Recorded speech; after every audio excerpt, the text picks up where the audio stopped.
Hi hello నేను మీ సౌజీని. ఏంటి ఇవాళ స్నానం చేసి మార్నింగ్ ఎక్కడికి వెళ్ళిపోతుంది అనుకుంటున్నారా? ఎక్కడికి వెళ్ళట్లేదండి. ఈరోజు వరలక్ష్మి వ్రతం కాబట్టి మా ఇంట్లో పూజ అయితే చేసుకుంటున్నాము. సార్ మాకు పూజ అయితే లేదని మా పెద్దమ్మ వాళ్ళ ఇంటికి అయితే వచ్చాము. మా అమ్మ అక్క వాళ్ళు వంటలో అయితే ఫుల్ బిజీగా ఉన్నారు. నువ్వు ఇలాంటివి బాగా చేస్తావు కదా, నువ్వే సర్దే ఇదంతా అని చెప్పారు. దేవుడి ఫొటోస్కి బొట్లు పెట్టేసి పువ్వులని సర్దేసి కలసం అయితే రెడీ చేస్తాము. కలసం చెంబు కట్టినాకే పసుపు కొమ్ము 9 పేటలు తోడు తీసి దానికి పసుపు రాసి కట్టాలి. కలసం పైన పెట్టి జాకెట్ ముక్కని త్రికోణ షేప్లో మడత పెట్టుకుని దాన్ని ఒక షేప్లా చేసి కొబ్బరికాయ మీద పెట్టాలన్నమాట. నేను చేసిన విధంగా చేయాలి. తర్వాత కలసం తీసుకుని ఒక పళ్ళె నిండా బియ్యం వేసి తర్వాత చెంబుకి పసుపు కొమ్ము కట్టేసి ఆ తర్వాత ఆ చెంబు సకానికి నీళ్ళు అయితే పోసి పసుపు కుంకుమ గంధమ సుగంధాలు వాసన వచ్చే అన్నీ వేయాలి. కర్పూరము అన్నీ వేసి కొబ్బరికాయని అయితే పెట్టేసి తమలపాకులు చుట్టూరు పెట్టాలి.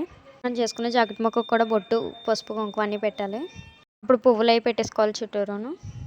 కలసం పైన ఉన్న జాకెట్ ముక్కకి గాజులు వేసి డెకరేట్ చేయాలి.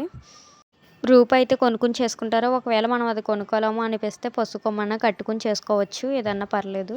రూపు కలసానికి కట్టి అమ్మవాళ్ళు కట్టుకుంటారు కాబట్టి తోడైతే కొంచెం పెద్దగా తీసుకోవాలి. 9 బేటలు అయితే తీసుకుని దానికి పసుపు రాసి కట్టాలి. మేమైతే బంగారం అది కొనుక్కున్నాము, అది అయితే వేసాము. మనం ఏదైనా కొత్తది కొనుక్కుంటే అది పెట్టవచ్చు తల్లికి. వెండైనా బంగారం అయినా మన దగ్గర కొత్తది ఉందంటే అది పెట్టుకోవచ్చు తల్లికి. నేనైతే రూమ్ డెకరేట్ చేస్తాను. మమ్మీ వాళ్ళు వచ్చి పూజ అది చేసి తర్వాత వరలక్ష్మీదేవి వ్రతం కథ విన్నాము. నేను కూడా దాన్ని అయితే పెట్టేసుకున్నాను. ఏంటి ఇప్పుడు వరకు పిచ్చితనం ఉంది, ఇప్పుడు ఏంటి ఇలా కట్టుకుంది అనుకుంటున్నారా? అమ్మాయికి పండుగ ఏదైనా ఉందంటే ట్రెడిషనల్ అది లంగావని పువ్వులు. ఇంట్లో వాళ్ళు నన్ను సపోర్ట్ చేసే వాళ్ళందరూ బాగుండాలని దాన్ని అయితే పెట్టుకున్నాను.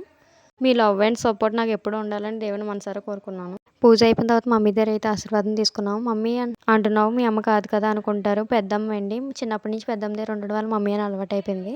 తాంబూలం అయితే 5 పేరెంటాలకి ఇచ్చింది. లెగ్సిన కాడి నుంచి వంటలు అయితే మమ్మీది అక్కది అన్నీదేనండి. అన్నికి డ్యూటీ టైం అయిపోతున్నా కూడా అమ్మకి హెల్ప్ అయితే చేస్తున్నాడు. పూజ అయ్యే వరకు కూడా ఉండలేదు. మా అన్నయ్య వాళ్ళ ఆఫీస్లో కూడా చేస్తున్నారంటే వెళ్ళాడు. మా అక్క చూడండి పులిహోర ఎలా కలిపేస్తుంది. ఇలాంటి వాటిలో ఫస్ట్ ఉంటుంది.